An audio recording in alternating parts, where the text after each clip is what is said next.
All right. So yeah, welcome everyone. Great to see so many of you today. Just a couple of words on what Quantum London, what we are trying to achieve with this group. It's born from an idea of Paolo 1 year ago now, and this is all about creating awareness about quantum computing, and especially for business people who are trying to understand how this technology will impact their companies. We know this is coming. We don't know exactly which, and we know also it's going to make a huge difference in some areas, but they're still unclear exactly when and what those areas will be. So we are trying to unravel all this, and we started in a pub, and having many more questions than answers, and then we figure out rapidly, oh, maybe if we want to get more into the understanding it better, we might better get some experts helping us. So what we do is normally we alternate. We have a webinar where we bring in people from the market, companies, or experts in the field, and then a couple of weeks later we have this more informal session. Maybe some people grab a pint or a glass of wine. It's very much a conversation, and we discover some of the topics we discussed the previous during the webinar, or we go through a series of questions that have been raised by the community. So this is both sharing knowledge with people who are curious, as well as building a bit of a community. And with that, actually, I think it would be great if we could just go quickly around the room, maybe 15 seconds each, what you guys do for a living, and where are you based, and what excites you about quantum computing. Why are you here today? Maybe I can go through in order of what people see on the screen. I have James on top left on my screen. Hi James, nice to see you. Hi, so I'm James Cruz. I'm a principal quantum scientist at a software house in Cambridge called River Lane. I was an academic until just over a year ago, but moved into this startup a year ago. Fantastic. So we hope you can help us unravel a few of the questions we have. Next, I have Wojtek. Hope I'm pronouncing it right. Do you want to just tell us a bit more about yourself, what's your background, and what brings you here? I'm Wojtek. I'm actually based in Delft, but I used to live in London. I used to attend actually the meetups of the London Quantum Computing Group. I am a postdoctoral researcher at the QTech at the University of Delft, and I research quantum networking. That's about me. Brilliant. Thank you. And we have someone with a similar name, Wojtek Buczynski. Apologies for my bad pronunciation. Wojtek, you want to tell us a bit by yourself? What brings you here? You can put it in the chat if you don't want to be on camera. Just let us know, and I will read it out loud. Okay, he's at work. He cannot listen. No worries, no problem. Tell us maybe in the chat what you do and what brings you here. Ben. Yeah, I'm Ben. I'm currently a fourth-year PhD student at Oxford University. I'm working on engineering MV centers into diamond as a use to build into a quantum architecture. Brilliant, thank you. And Anna? Hi everyone, I'm Anna. I'm a graduate at Lloyd's, and I'm working on a paper about quantum computing and its impacts on the insurance industry. So I'm very new to all of this, but it's fascinating, and I'm very happy to joining this. Nächster Halt, Hauptbahnhof Süd, Übergang zur U1. Very exciting, we got someone from Germany on the call. Or Switzerland. Thanks God, I have a mute button.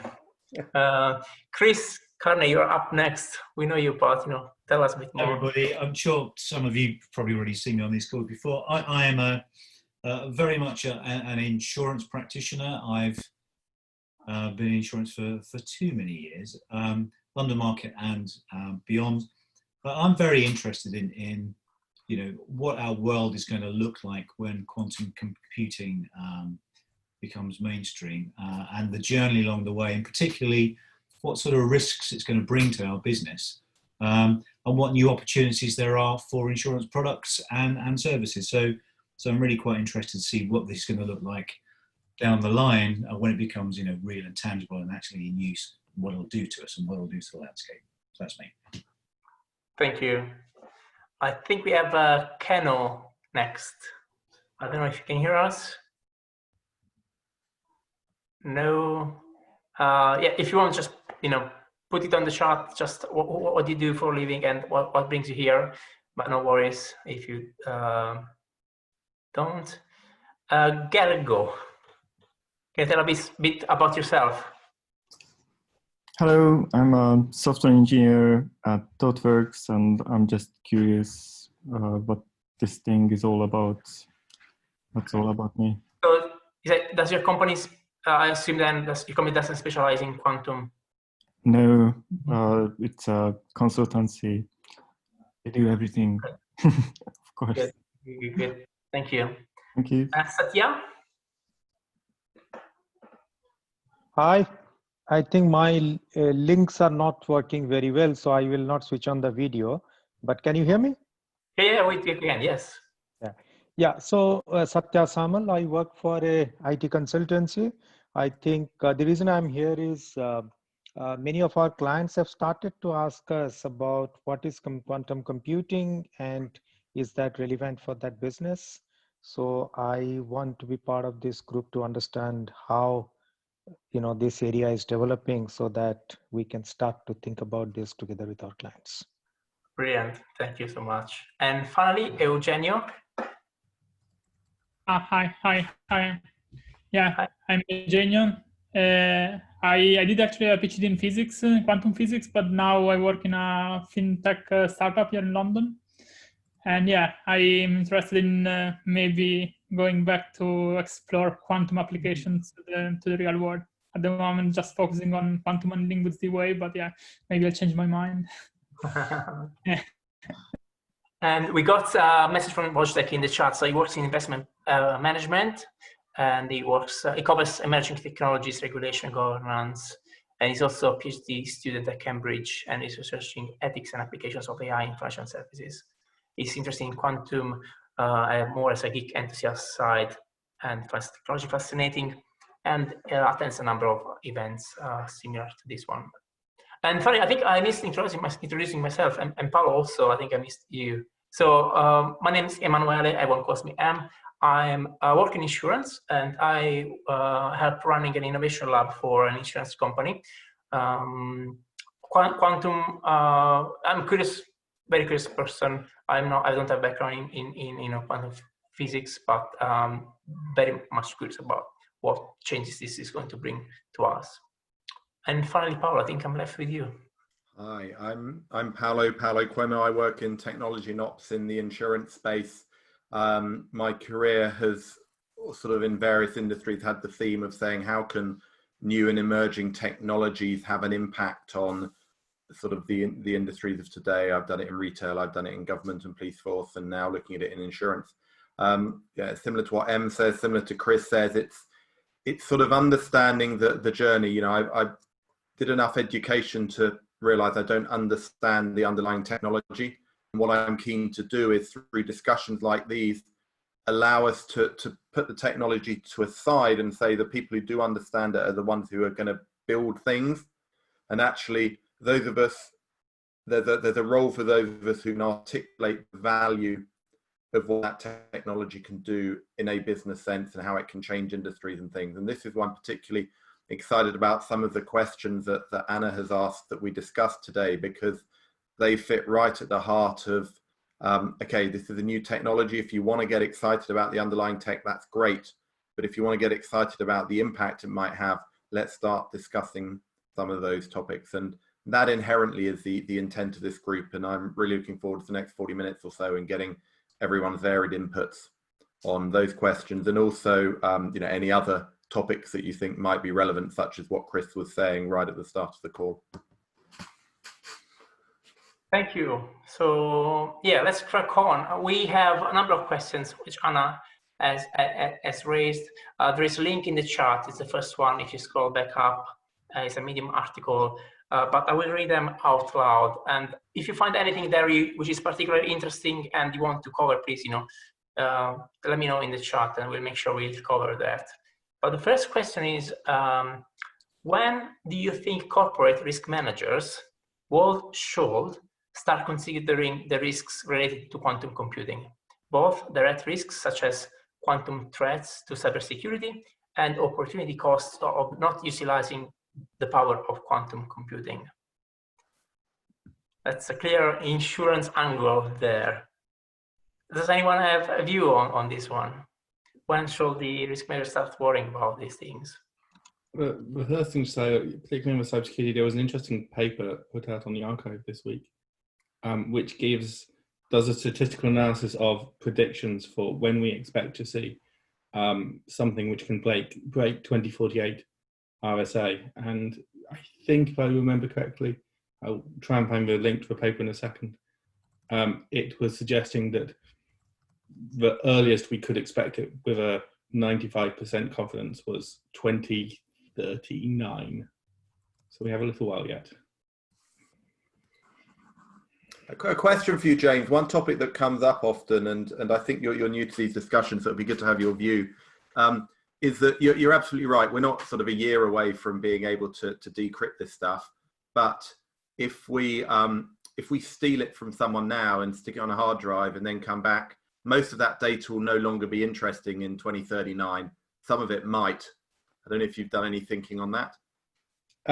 Some of it might, and this is always one of the questions with cryptography in general is so the question of cryptography is not whether somebody can break it or not, it's how long it will take to break it. So if I only care about the security for 10 seconds, I can use a Caesar cipher. If I care about the security for 50 years, then that's when you need to consider this question. Yeah. And also how valuable the information is, right? So the more valuable it is, the more therefore you want to put in breaking. But the time is more key in some sense. Yeah. So I know that NIST are sort of wanting to publish their post-quantum cryptography standards by, I think, 2024 it is. So do you think that's the point at which risk managers should start thinking about implementing these new protocols? Because often, with legacy protocols and all, it's quite hard to switch over, and sometimes it can take decades to go to a new standard. So is it really as soon as possible we need to act, or thinking as the earliest as 2039? You think we still have years off? Does anybody know the story of Snowflake? Not all of us. Go for it. Snowflake was a post-quantum proposal, which was proposed, and it turned out to have a flaw. There's quite a nice paper written by GCHQ exposing the fact that it has a classical attack to it, and this is always the problem. And this is actually one of the biggest concerns, is that that proposing new protocols might have classical attacks against them, which we just don't realize over time. And one of the great pleasures of RSA is it's been around so long. And James, I know RSA, I don't know, what are we up to, 256-bit now or something? Can you just keep adding bits and just to push the problem further away, or does it run out of headroom? So you can to a certain extent, but exponentials are painful. There is a proposal in that NIST competition, which is to have the most ridiculously huge key size. Right. And that's proposed, and I don't know how seriously it's taken because I haven't kept track of the competition, but I know it's there, of having something which is just the most ridiculously large key size. Would that stand up to a quantum attack, or does that not matter anymore? This is the thing about exponentials, is that you need it. The power of the computer means that actually you basically just need a computer large enough to store it, in some sense, and that's the issue. But if we see an exponential growth in qubits, then that becomes less of a problem. Right. I think we have a couple of new joiners, Andrea, Michael, and we got Ken back. Guys, if you want to just quickly introduce yourself in the chat, just to know, what you do for a living and what brings you here. Thank you. So I'm thinking to Anna's question around corporate risk managers. So inherently these are people whose job is to sit in the business and just worry all the time. And I guess we're saying that they've got plenty more near-term worries than this. And a bit to point that Wojtek put in the chat, if there's a few industries out there that start thinking about it, all the rest can start worrying about it 2 or 3 years later, yeah? Can I just perhaps just put a slightly different spin on that? Because we tend to focus on security, which is absolutely important, so many things. But before that becomes an issue, and we almost sort of touch on it later here, does though the ability to be able to use quantum techniques in computing become a commercial risk because people can do things, forget all the secrets and cracking and code, just can do things faster now. We've got COVID as an example, and designing drugs and all those sorts of things. So if I were a risk manager, would I be looking at my innovation pipeline and wondering whether we're going to fall behind because we can't do certain things? That's a different flavor of risk, but it's still a commercial risk, right? And it feels like it's a more meaningful and more immediate risk, right? Yeah. Because someone only needs a slightly better quantum computer than someone's classical computer, and they can get ahead in designing proteins or whatever.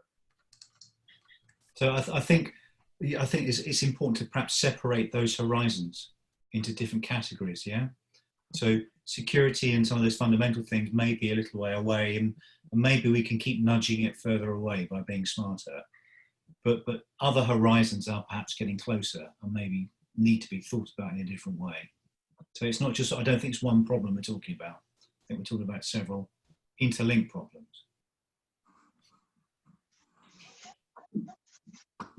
No, definitely, I agree with you, and especially since quantum talent is rare as well. Building those quantum teams up and having people who are skilled enough in your company that can build the solutions you need.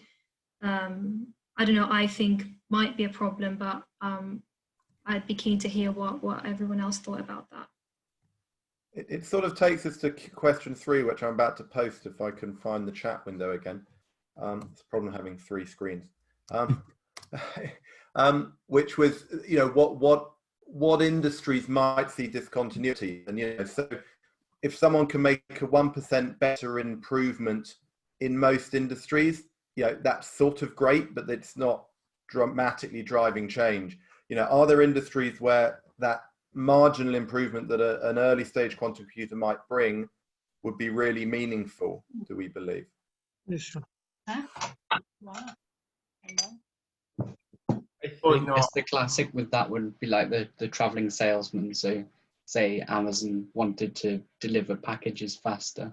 If they can find a more optimum route that saves them a little bit more fuel, that reduces their costs quite a bit. So I guess that could be a nearer term application, but I don't know if they've got major competition on that one. Having spoken to a lot of the hardware companies, I think at least in the 5 to 10 year horizon, nobody's expecting people to buy quantum computers. People are expecting them to rent time. So I think the issue is not so much owning the hardware, I think it's owning the people. And James, when you say owning the people, do you mean people that have worked out how to program these things and build algorithms to run on the platforms? Okay. Or building the relationships with people who can. Yeah. Okay. Yeah. Or yeah, it depends on the organization, in-house or not.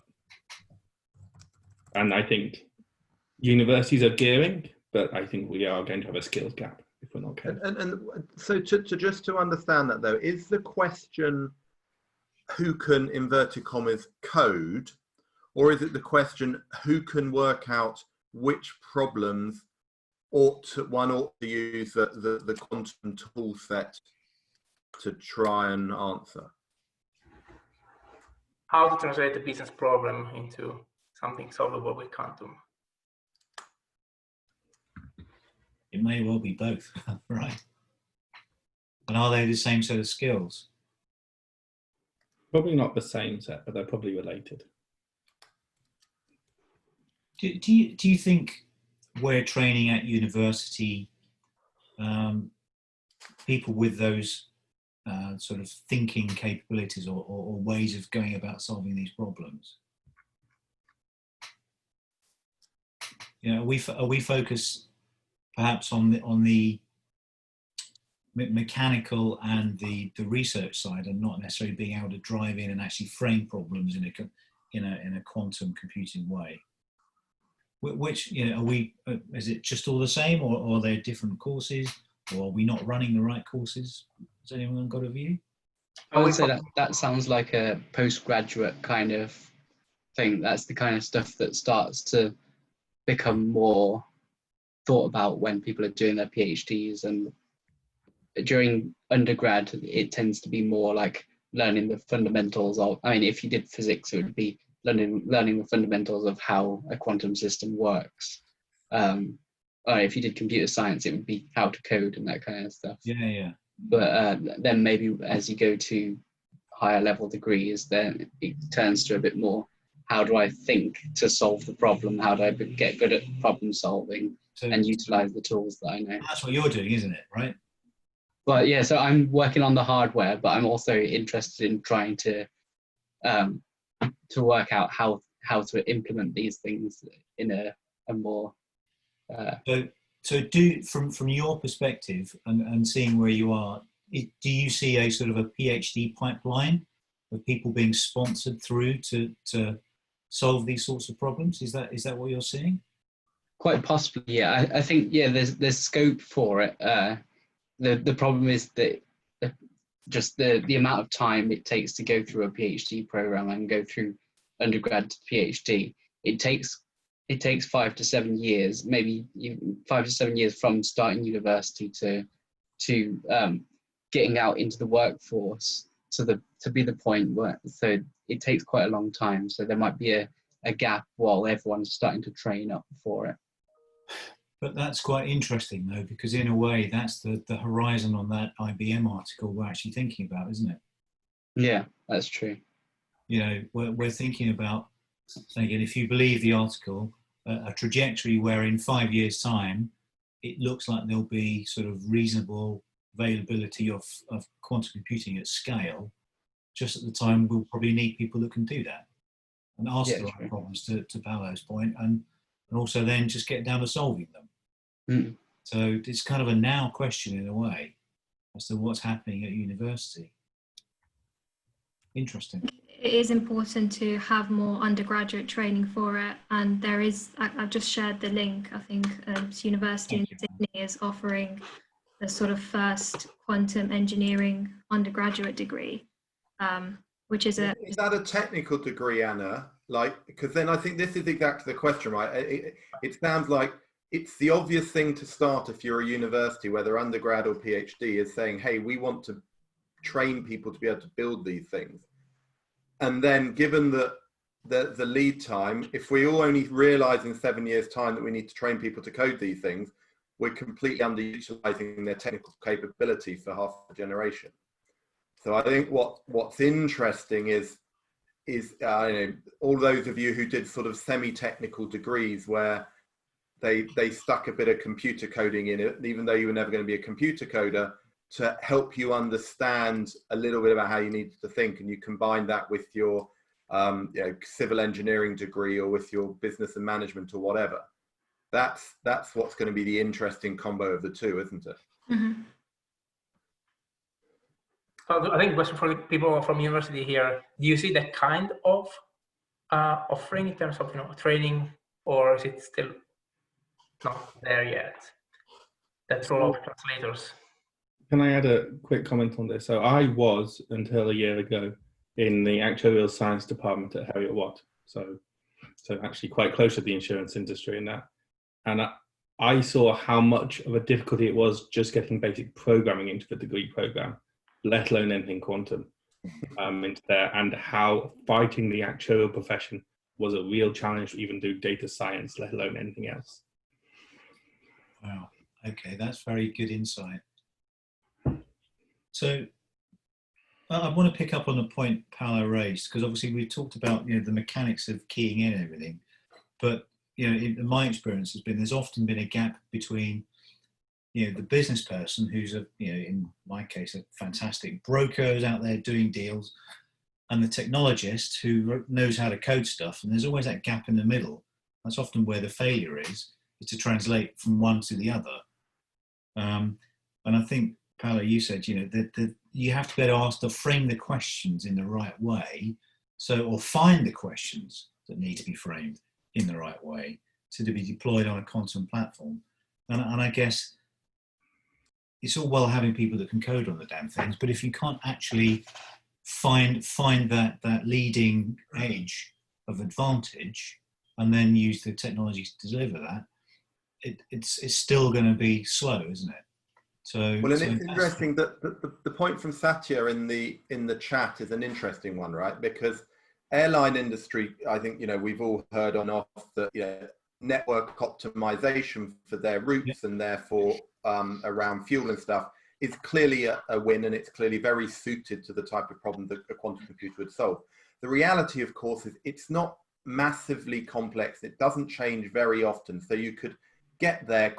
Yeah, if you're redesigning your routes every year, then you can use a classical computer setup. The example Satya's mentioned is disruption management, where, of course, with no notice, you suddenly have a certain airport closed, or an ash cloud over Europe, or a hurricane in the southeast of the US, and there you've got to optimize, you know, with only a few minutes or hours to crunch through it all. Yeah. And so I sort of like that idea. I don't know, Satya, if you want to add some thought. Yeah, I think, Paolo, that's one thing, you know, these airlines guys were thinking, that where there is a huge amount of computing needs to be done, and it has to be done in an ultra short time. I think those are the two sort of criteria which makes quantum computing a useful thing for the business. And the second thing is that nobody will be able to build a quantum computer on their own. So it has to be a shared infrastructure. So you sort of feed that computer the problem, and the answer needs to come out pretty much instantaneously back to you for it to be useful. So I think those are sort of the two principles that they were laying out for launching the, you know, R&D initiative. I think that's a nice segue into the next question, which is... May I interrupt a bit before you ask the next question? Satya, why do you think no one will create their own hardware, or no one will own their own? No, so I think just because of the cost and complexity involved. And second thing is that, see, the idea was that, at least from a business perspective, we won't need such an infrastructure all the time. So might as well have it on a cloud or in a shared infrastructure, so that we lease the infrastructure when we need, rather than building, owning, and incurring a lot of money for that. So it was pretty much a commercial thinking which was driving that own versus use it when you need it a discussion. I'm just asking it because, as far as I know, back in the time, it started like that with the digital computers. Now everyone has their own, and now we are going back to cloud again. So I don't know if this will happen with quantum computing or not, or if the infrastructure, creating the infrastructure will be so efficient and costs so little that anyone can afford it. So I don't know.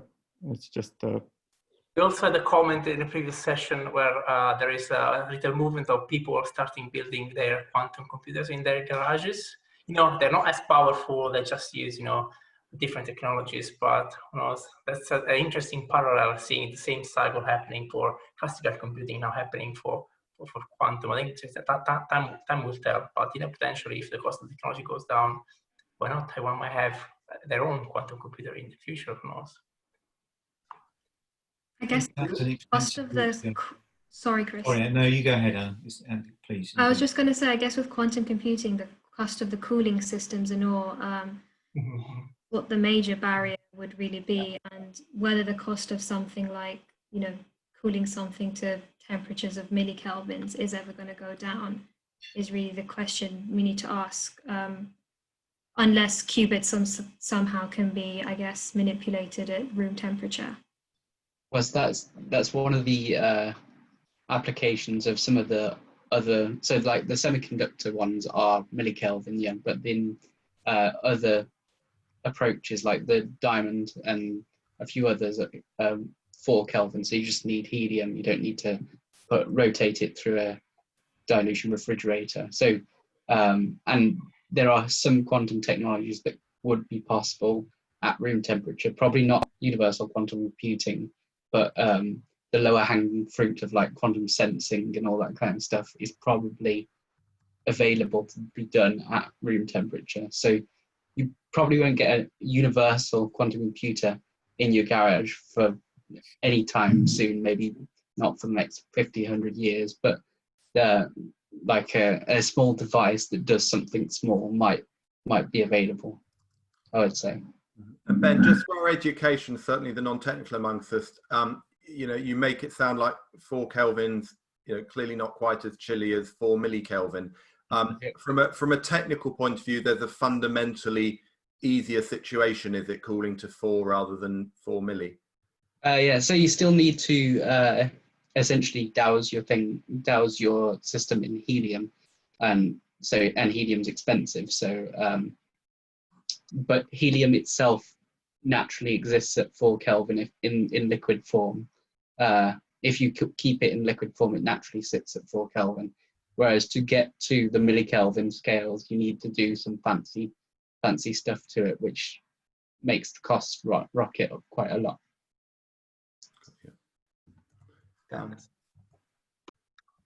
So I think we get here because we are talking about, you know, is it cloud, the future of a cloud, quantum computing as a service, the future, and there looks like there is an agreement. This is clearly what's the clear trend that we see, which then raises, you know, brings us to the other question that we have, which is, you know, does the use of quantum computing, especially quantum computing as a service via the cloud, create any new data security and liability issue from that point of view? Is there no difference to traditional computing? So is the fact we have quantum as in the cloud, does it create similar risks that we currently have with data in the cloud? Is it additional risks? Does anyone have a view on that?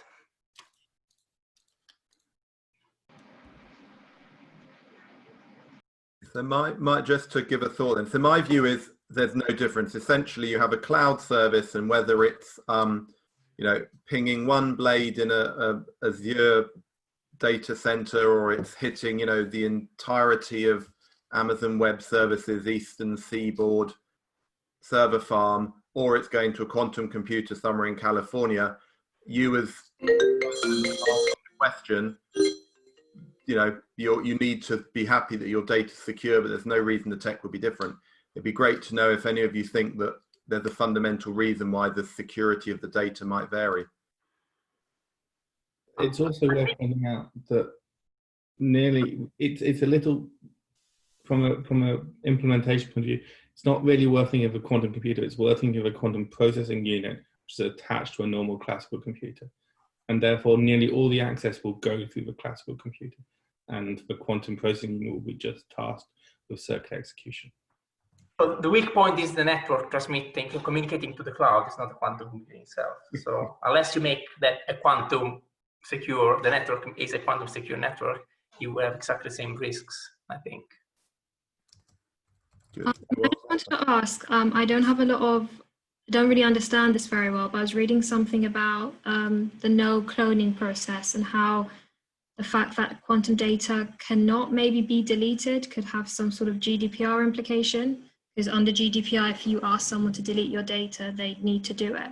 Is that true? Could someone maybe explain that a bit better? That's a fascinating one. Someone has an answer. So I think the no cloning theory is kind of like, it means you can't copy an exact state from one particle to another. But in the fact of data, I don't think being able to delete data would be a problem, because that just means you can, I mean, once you've done the calculation, you'll then save it on a classical computer, so it would stay in the same as current technology. But the quantum state rotates, and you can only control it for a certain period of time. So I don't think that should be a problem, but someone else might have a different view. I don't know. There's an unrelated application of quantum where this is a master's project I've seen, where you can store quantum data in a cloud and have it provably deleted for you. So you can actually store this data in a way that the person storing that data for you can actually prove to you they've deleted, and you actually can have confidence. It relies on basically this, it relies on the Stoke cloning theorem, like most things in quantum, or maybe I'm hopefully not stretching it too far. The idea is you place trap qubits, and basically because they don't know which ones are trap qubits, they don't really have any good way of avoiding it. I'm not an expert on this, so I may have said something wrong, but that's vaguely the concept. And if we think to Anna's timelines, which is sort of over the next few years, it sounds like, you know, storing large quantities of data in sort of quantum qubit arrays or something sounds relatively far out. Yeah, this is not a near-term application. QRAM is considered so far off that people don't even think about it. And can just, on a terminology point, so we mentioned earlier quantum processing unit, sort of conceptually being the quantum computer that sits behind the classical computer. Is QPU a term that we're starting to use, or did you just coin that on the fly now, James? I think I've seen it. So I've been using it for about 6 months, but then I've just been writing a paper about them. So, but I think it's coming as a common term. What is that? Sorry, I missed that. Is that quantum processing unit?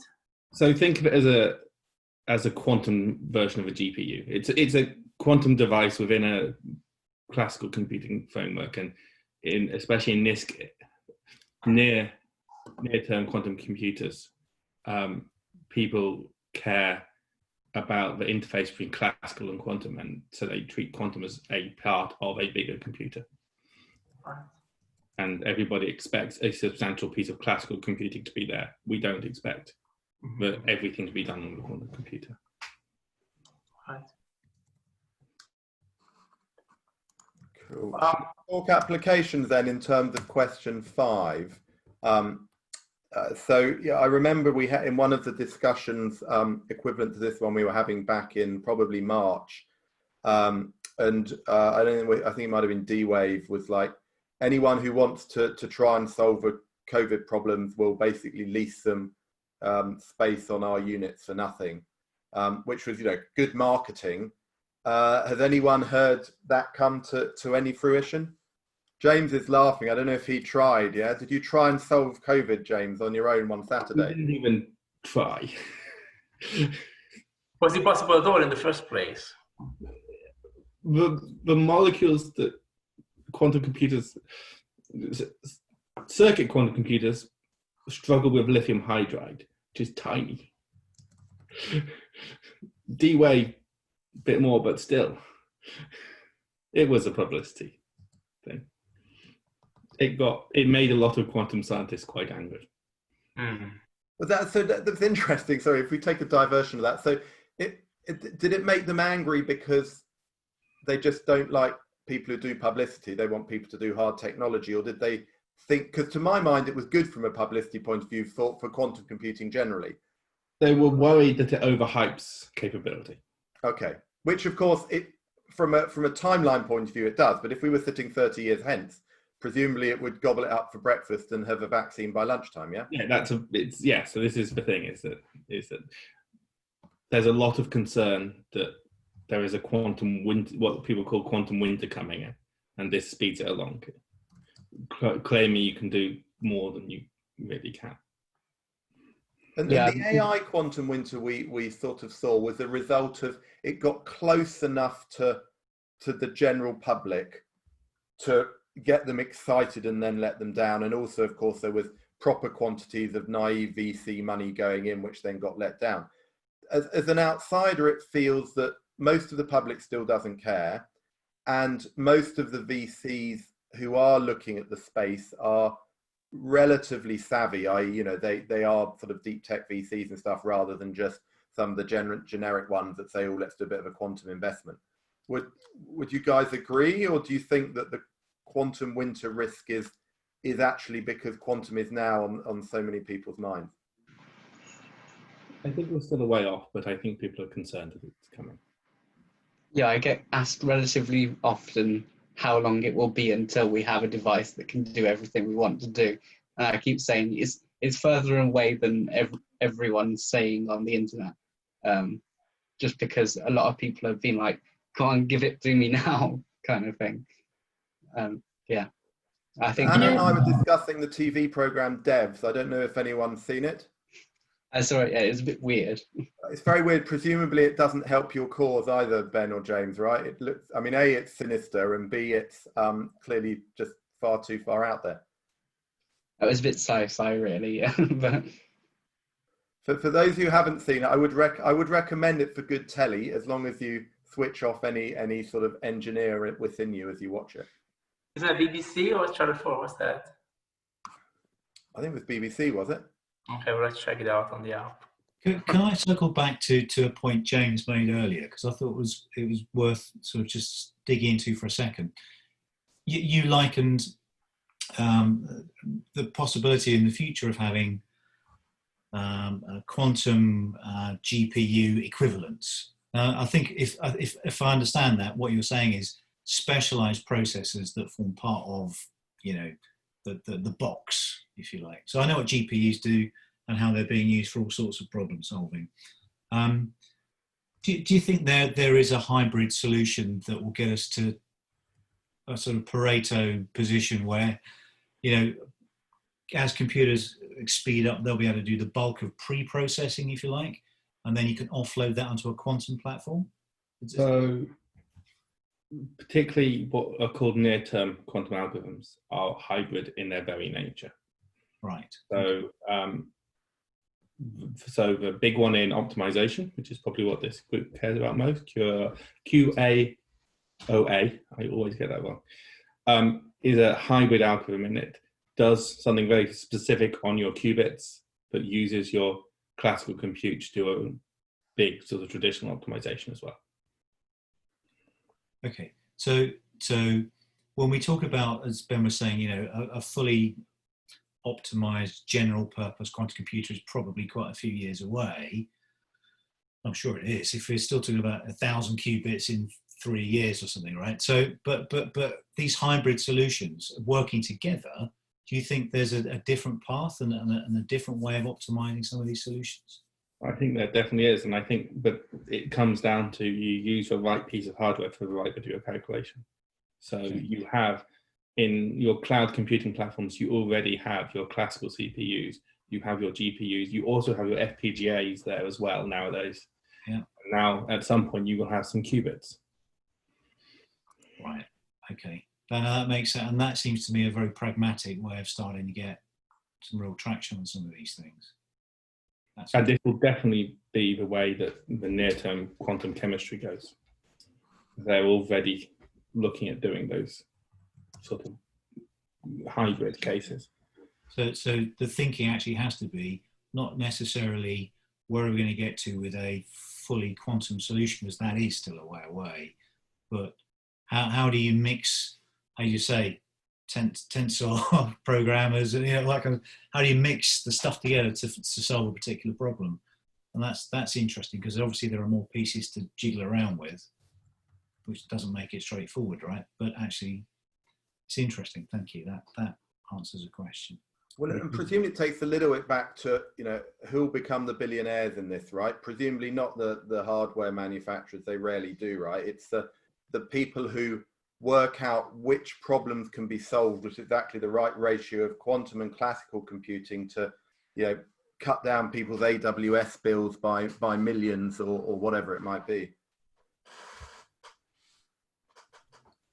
Yeah, I think because I'm old, I go back to John Carmack and Doom. Okay, he figured out a way of doing 3D graphics on crappy old PCs that massively reduced the CPU overhead, right? This is before graphics cards. And someone will probably come along and have a crack at running some of these problems in a way that perhaps hasn't necessarily been thought about yet. So there'll be a John Carmack of quantum computing at some point, rising up, and that'll be fun. I like it.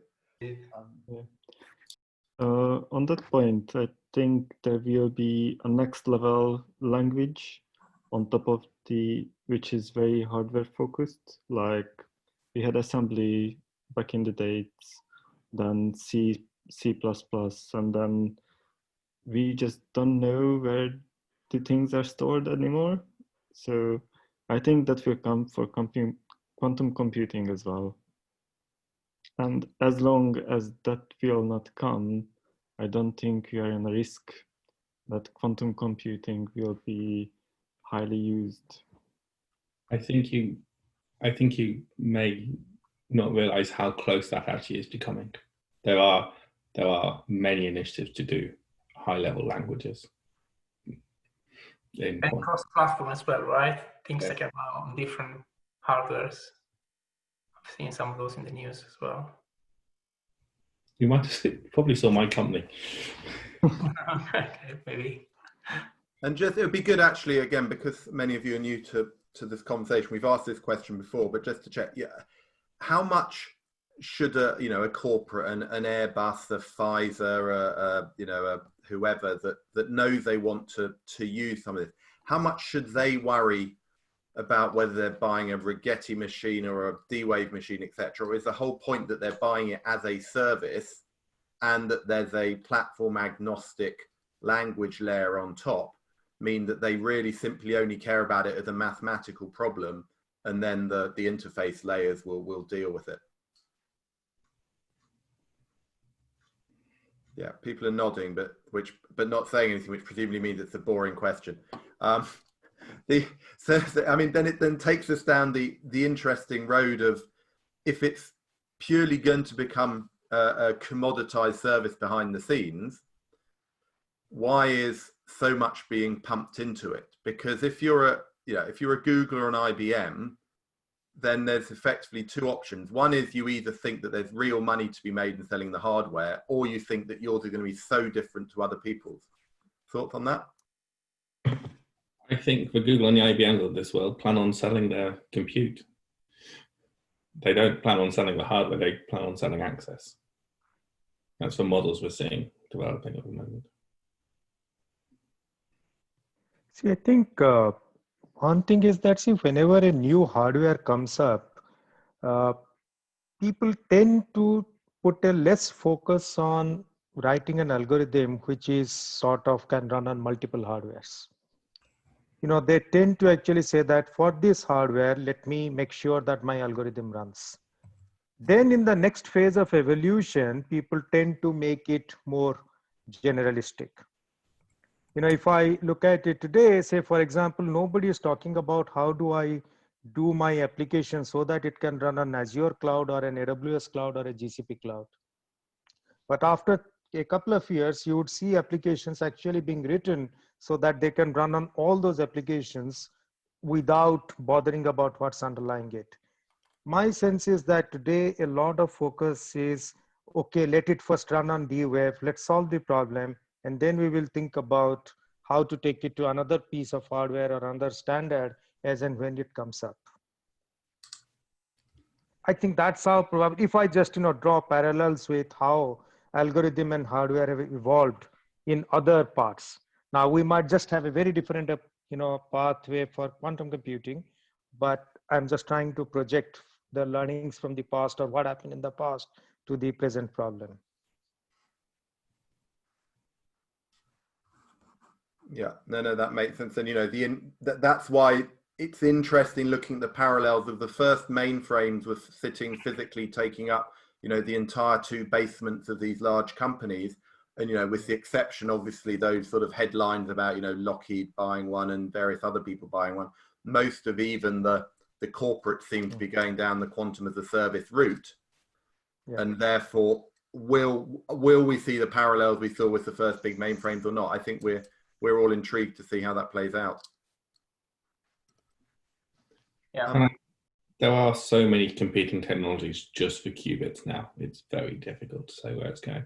And most of them are fairly similar, apart from photonics. Photonics is so very different. So in less than 45 seconds, is the difference of photonics, you know, super exciting to techie people because it's fantastic, or would it solve the problems in such a different way it might be valuable in different ways? So I don't have a huge amount of knowledge, but my understanding is that the error correction methodology and the measurement methodology is so very different that it comes at these problems from quite a different perspective, and therefore might give a very different solution to a problem. Okay, that's interesting. I'm aware of time, and we try and wrap up by 7. We'll run over if people want, but it's good to get the core agenda done. There was one final question in the chat, which takes us on to the topic of money, which is always good. So there seemed to be a push last year, as Em and I was starting to get into this, of governments sort of making noise about investments, and some of these investments weren't very big, but there was a lot of noise. Some of them looked quite chunky. For those of you, at the receiving end of this in your PhDs or your startup firms, what is the money situation from government, from VCs, etc.? Is it good or is it worrying? It's looking good. Look at the NQCC. If you want an example of where they've just opened a new centre, well, in Harwell. Opening it next year or whenever it is. So I think the funding's still going to be there because they recognise this is an up and coming area that could generate a lot of profit for them. Good. And is the UK well positioned, or is it sort of going to be an also ran at sort of number 12 compared to Singapore and China and the US? The UK has a very interesting position in this game. The UK has, unusually outside the US, nearly every single type of qubit hardware represented in a startup. We have silicon, we have superconducting, we have trapped ion, we have photonics. All existing within the UK ecosystem, which makes it unusual. Interesting, right? There's more chances, you put your eggs in different buckets, most likely you're going to be successful, right? Interesting, that perspective. I regard. Yeah, well, some people would say, don't spread yourself too thin, pick one and go for it. So, yeah. I would say at early stages, at least in the innovation talk, innovator talking here, go wild at the start and then you narrow down. That would be my take. Anna, was there either questions that we didn't touch on in quite as much depth as you'd hoped, or additional questions that you wanted to quickly ask people before they start to drop off? No, everything was covered very well, thank you. Just one question to what Ben said, where a lot on the internet, it's sort of inflated how quickly quantum computing is going to come about. I just wanted to know, in your opinion, it's very hard to say, if you had to put a sort of timeline on it, what would you say for one, universal quantum computers, but secondly, also actual applications in industry? Because I sort of look at online and it says in the next 5 years, we will have industry applications. Oh, yeah, that's a difficult question. But a universal quantum computer is probably, I would say, 10 years, maybe more. Because the I think it probably won't be superconducting qubits, which is the current main approach. I have a feeling it'll be something in the solid state, although I am biased because that's kind of what I'm working on. But I think the solid state because it's so much more scalable, will probably be the end game. But I don't know about timeline, probably 10 or 15 years minimum for a universal one. And then for applications, I think the NISQ era, so the current era, probably applications will come about in about 5 years in terms of the small projects. But then for like the big ones that gain the funding, like Shor's algorithm and stuff, that's again like 15, 20 years away minimum. So yeah, it's more like the small scale things that start to emerge in 5 years, I reckon. I don't know if anyone wants to back me up on that or disagree. Universal's a long way off. Universal is not something that NISC is coming, and it will be here soon-ish. Where soon-ish is 5 years plus, but trapped ions is an interesting technology with photonic twins, and might give the scalability issue a run for its money. Yeah, I know trapped ions have the highest, is it the highest coherence times in the UK at the moment? Yeah. Yeah, they have highest coherence time, but they also have the longest gate times. Yeah, yeah, that's the important thing. The coherence to gate times is the. So look at that. We managed an hour and 1 minute without talking about coherence and gate time. So that's quite impressive. Should we literally whiz out? Obviously, if people start dropping off, that's fine. But what we like to do is also just, any new news that people have heard that, may not be a secret or anything, but just none of us can keep up with everything. Chris mentioned at the beginning, was it IBM Condor, Chris? Yes, we've put a link. Well, I think James was there first, but there's a link in the chat for those to that particular paper. Perfect. Okay, well, we'll pull out the various links and share those afterwards, so you don't need to read through all of my other stuff in the chat. Anyone else with any sort of interesting news they want to share? I think Google said that they're going to have 1 million qubits by the end of the decade. So, cool. Sorry, I don't understand. That was my Google not understanding. There was. So I'm just trying to find it now. I posted something from China that said something daft. I don't know if anyone read that. Yeah. I think that, didn't they say they got one that was 1 million times better than Google's, and then when asked about it said we'll have to further verify. I think it seems like a situation where whoever does PR for the university got a little bit ahead of themselves, because the professor seemed somewhat gutted that it was even being talked about in public. Yeah, I have a feeling that was probably what is it called? IP that they wanted to keep under wraps. Another one of the superconducting startups did a Series A fund today. Actually, they announced it, but $22 million. Okay, that'll keep them going a few months.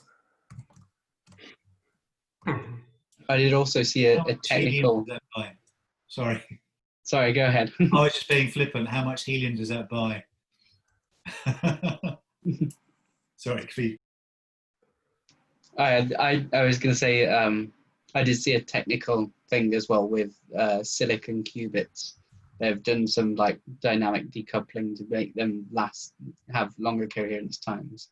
Or I'm not sure if they've done it or they've suggested it as a mechanism, but not actually attempted it yet. I didn't read it fully. Cool. Anyone for any more? No, well, perfect. So what I forgot to mention at the beginning, I just wanted to thank and welcome those of you who'd come from the London Quantum Computing meetup. So I spoke with a couple of that meetup's founders who were explaining that they as individuals had other priorities right now. So they weren't sure post-COVID they were going to be able to get things up and running again. But in the meantime, they were happy for us to post what we're doing. And obviously, essentially, I think it feels like there may have been some more technical discussion within that meetup, but certainly the conversation we've had now with you guys has been fascinating from the business implication, the business impact, which is what we're aiming to do within this group of people. So hopefully, some of you have enjoyed the discussion and are happy to come back for future ones to contribute in sessions like this, or to listen when we manage to get interesting experts on. So, if you have an idea of who you think might be a good speaker, either someone you know and therefore it's easy to organize, please let us know. Similarly, if you know someone or you think you know someone interesting, but you don't necessarily have a a route to them, then we can see if we can find one. So do let us know, do keep in touch. We've got the usual range of social media channels. Obviously, we'll post this on YouTube if anyone wants to go back and check anything. We'll write up the key points and the various links and things, and those will go on to LinkedIn, Medium, Twitter, all the usual. And we look forward to continuing to engage with you all. Thank you. Thanks, everyone. Thank you. Thanks a lot. I wanted to just say thank you, Em and Paolo, for also arranging this to discuss the questions from the paper. It's been great to hear, and it's really, really helped. When's the report like to be published, Anna? And is it going to be for public consumption or merely for the Lloyd's insurance market? We are hoping to have a soft publish of it. It probably will be might be to the end of the year, but we'll have to see on that. Okay, well, we look forward to seeing it. Obviously, you're doing some really good research in the impacts of all this, so we're excited to learn more. Okay. Perfect. Cheerio, everyone. Thanks, everyone. Cheerio, everybody. Bye-bye. Thank you very much. Thank you.